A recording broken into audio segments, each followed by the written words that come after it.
So I am here on Puffin, and we are prepping to pull the engine today.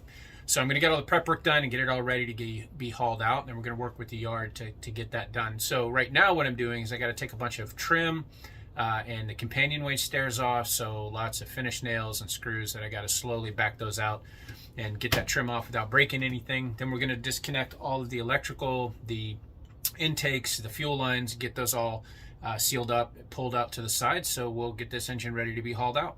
So let's get to it. In order to remove the engine, I got to take this off, this piece here. But in order to take that off, I got to take this off. Now, when you're taking this trim off, the process is slow and steady. A lot of times it's put on with these finish nails like this, and you just got to wiggle it.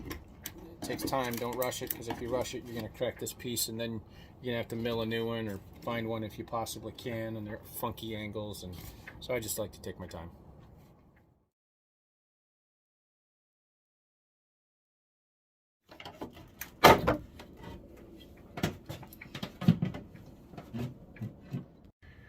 All right, now we've got all of those front covers off. We got really easy access to the engine, so the engine's basically just gonna get strapped on after we get everything disconnected. Bring it up, lift it to the companionway, tilt up and out. New one will come back in just like that. So now what I'm gonna do is disconnect everything, fuel lines, electrical, all that fun stuff. We're gonna label it, set it aside, get this thing ready to be hauled out.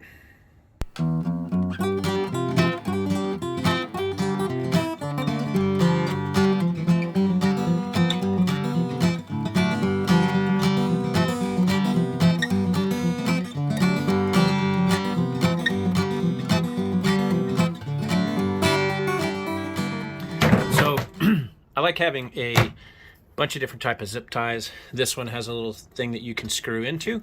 I just used an existing hole because I want this fuel line to be above where it comes out. If it's below it, it's all going to leak out into my bilge, and we want to avoid that. So have a bunch of different zip ties with you. I like these ones that come in. You can also just use 2 zip ties to put one around something and then the other around the piece that you need to loop through the first one you put on.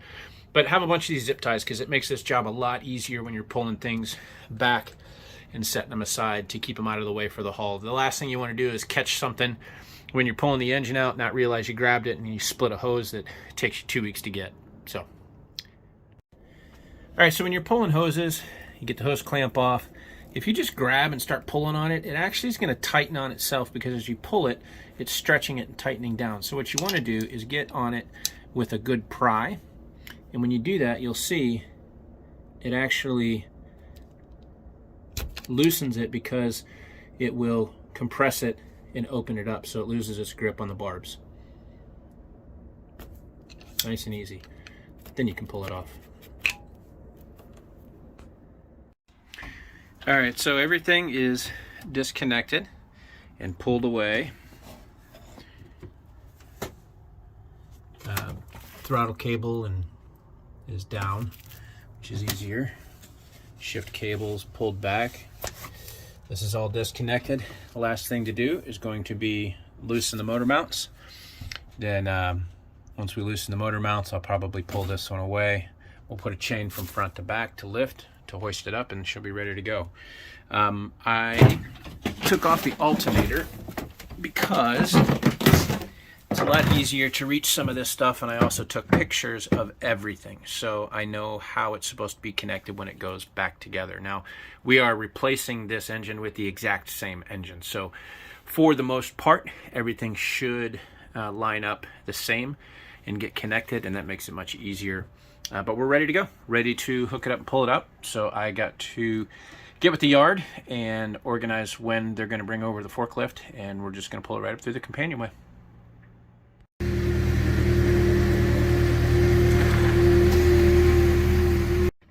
Engine pulling time. So we're going to get an engine bar to put across and then hook up with this, and that way we can balance it better, and we're going to haul this one out, pull the new one in. Here we go.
So, got the replacement engine in.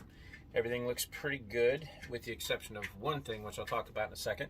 Everything lined up well. The advantage of replacing one engine with one that's exactly the same block is that everything lines up. So I actually lucked out on this one, and the motor mounts on the engine are set perfectly for the angle of the prop shaft that's coming in, so I don't have to do any adjustments there. But yeah, everything is everything's in. I'm gonna get everything connected. I'm gonna hook up all of the wiring and all the plumbing.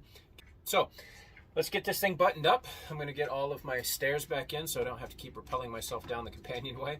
And we'll get this buttoned up and get on to the next project. So looking over the engine, realized that the transmission that came with the new engine is not as good as the transmission that was on the boat. So we're actually gonna swap them. It's not that difficult on this engine. I got plenty of space. There's basically 6 bolts. I'm not going to bore you with me taking the bolts out, but I am going to show you how easy it is to kind of get it in and line it up. And then there's a little collar on the shaft that you have to loosen, and it's tricky because there's 2 set screws that you can see. You have to back those set screws out, and then there's 2 set screws underneath those. If you just take the first 2 out, you try and spin it, it's not going to move. So I'll show you how that works. But yeah, so we're going to swap this trans and then get everything buttoned up. So here's the old trans. I took it out and just kind of set it there. This is the new one. I snaked it down, and I've got the shaft pointed straight down. Reason being, I'm going to pop that shaft up, slide it in, then you just kind of rock it back and forth until it slips in place. Put your bolts in, and then you're set. And then I'll show you what goes on back here to get reconnected here.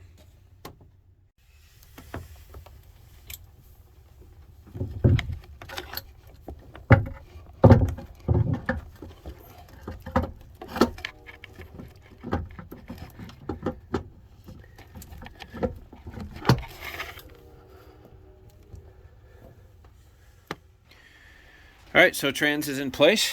Got all the bolts tightened down, torqued them down. Always start from the middle, work your way out. There's 2 on the bottom of each side on this one, and then these top corners. Those are all set. So I got the shaft pushed back up in place. I don't have it bolted in yet, but I wanted to show you this dripless system. So this dripless system here, this collar has to push up against here, and this is where your set screws are. And inside of there is a set screw that's all the way down, and then there's like a cap set screw that locks that one in place. I made a little mark on the shaft down here, so it shows me where this collar has to move to in order for it to be lined up. Pressed again and cleaned up, and then I got all kinds of garbage to clean up down there. Then I'll get all the hoses hooked up, and I think we'll be ready to turn it over today. So that'll be nice. Here. So the heat exchanger system that I was running in this new engine was completely clogged up. So all of that is sitting right over here.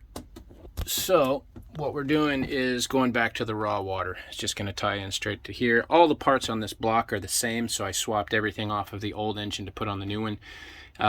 This engine here came from the ocean, and you could tell, you know, it's had a little bit of salt water through this thing. So this is going to make it run, and it just wasn't spitting water. So now this cooling system is a much easier, simpler. We're on Great Lakes, so my water temperature is usually not over 75, so we should be all good.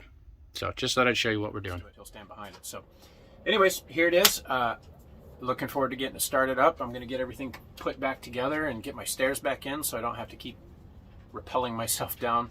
But yep, let's get this buttoned up.